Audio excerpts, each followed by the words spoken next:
मंडळी, आज अत्यंत महत्त्वाच्या विषयावर बोलणार आहे आणि ते म्हणजे हिमोग्लोबिन म्हणजेच आपलं रक्त. जेव्हा आपल्या बॉडीमधलं हिमोग्लोबिन म्हणजे रक्त कमी होतं तेव्हा आपल्या बॉडीमध्ये एवढे चेंजेस होतात, यू कांट इमॅजिन.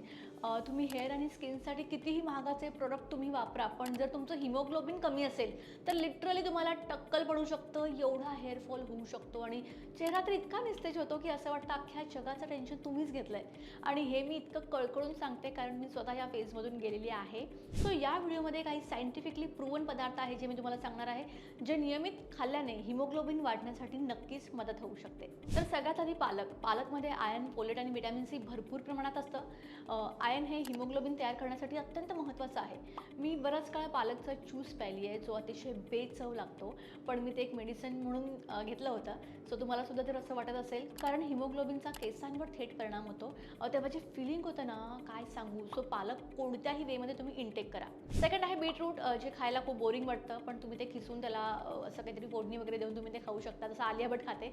अदरवाईज त्याला तशी काही वेगळी टेस्ट नसते, पण बीटरूटमध्ये आयर्न आणि फोलेट असतं.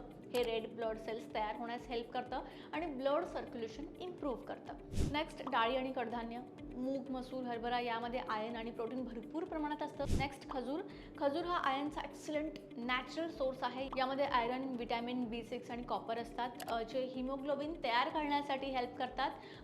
खजूर नेमके कोणते आणि किती खावं, तर सगळ्यात चांगलं म्हणजे नॅचरल सीडलेस नाही, सीड असलेले गडद तपकिरी किंवा काळसर खजूर निवडा. खूप जास्त असं शाईन करणारे किंवा शुगर कोटिंग असलेले खजूर खाऊ नका.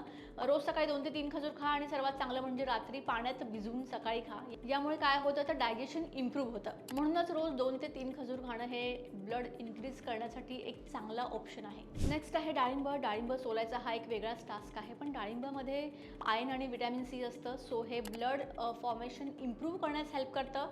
सो सोला आणि खा.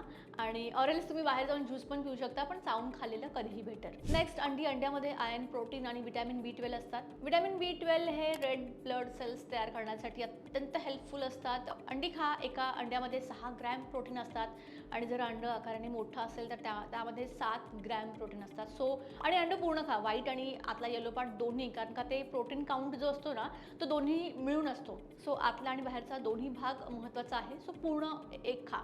नंतर आहे गुळ म्हणजेच जॅगरी. गुळामध्ये नॅचरल आयर्न असतं. रेग्युलरली छोट्या प्रमाणात तुम्हाला गुळ खायचा आहे. हिमोग्लोबिन इम्प्रूव्ह होण्यासाठी याची खूप हेल्प होते. याचे तुम्ही लाडू पण खाऊ शकता, त्यामध्ये शेंगदाणे वगैरे ॲड करून.